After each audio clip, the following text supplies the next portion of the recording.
తిమ్మాపురంలో ఘనంగా బాబు జగజ్జీవన్ రామ్ 117వ జయంతి. ప్రధానమంత్రి మోడీ చిత్రపటానికి పాలాభిషేకం. 100 మంది వృద్ధులకు మహిళలకు చీరలు పంపిణీ. డాక్టర్ బిఆర్ అంబేద్కర్ రాజ్యాంగాన్ని నిర్మిస్తే దానిని అమలు చేసే బాధ్యత ఉప ప్రధానిగా డాక్టర్ బాబు జగజ్జీవన్ రావు తీసుకున్నారని ఎంఎస్పీ మరియు ఎంఆర్పీఎస్ జిల్లా అధ్యక్షులు వల్లూరి సత్యబాబు తెలిపారు.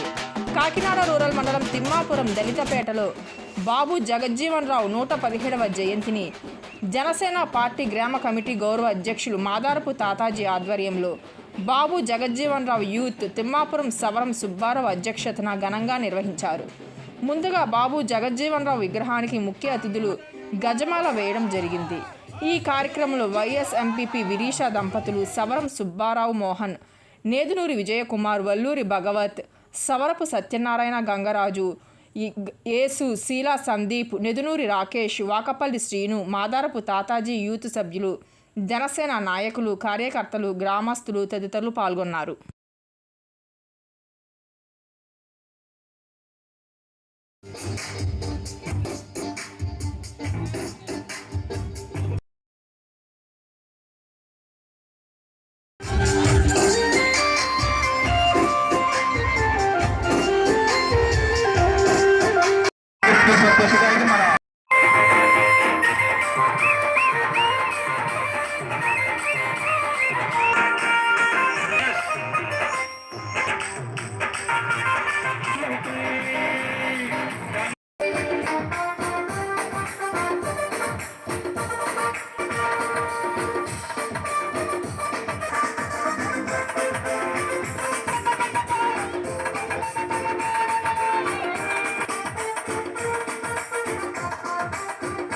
గారికి తాతాజీ గారి సన్మానం చేయబోతున్నారు. అందరూ చెప్పకూడదండి, గట్టిగా చెప్పకూడదు.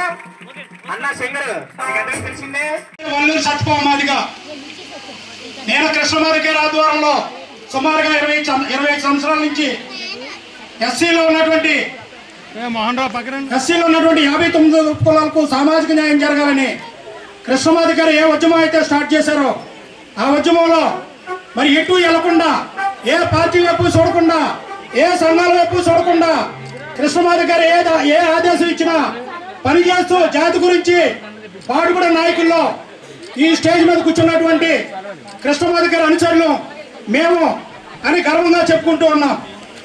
అదేవిధంగా ఈ రోజున ఏదైతే డాక్టర్ బిఆర్ అంబేద్కర్ కావచ్చు, బాబు జగజ్జీవన్ రావు గారు కావచ్చు, పూలే గారు కావచ్చు, ఈ భారతదేశంలో బడుగు బలహీన వర్గాల గురించే కాకుండా యావత్తు భారతదేశం గురించి పాటుపడ్డ వ్యక్తుల్లో రాజ్యాంగం రచించిన వ్యక్తి అంబేద్కర్ అయితే ఆ రాజ్యాంగం అమలయ్యే రీతిలో ఫైట్ చేసి రాజ్యాంగాన్ని మరి ముందుకు నడిపించే విషయంలో డాక్టర్ బాబు జగజ్జీవన్ రావు గారు కీలక పాత్ర వహించారని ఈ సందర్భంగా మీకు తెలియజేస్తూ ఉన్నాను.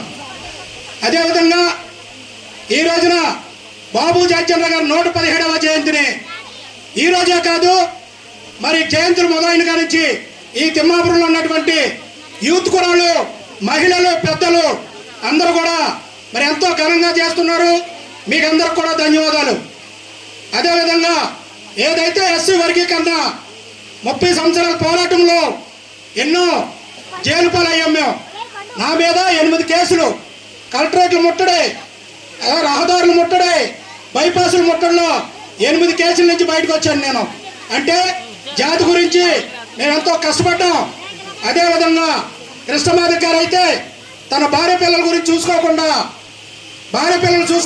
సంసారం చూసుకోకుండా ఈ యొక్క మాదిగ జాతి గురించే కాకుండా ఈ సమాజంలో ఉన్నటువంటి అన్ని వర్గాల గురించి, బడుగు బలహీన వర్గాల గురించే కాకుండా ఉన్నతమైన వర్గాల గురించి కూడా ఉద్యమం చేశారు.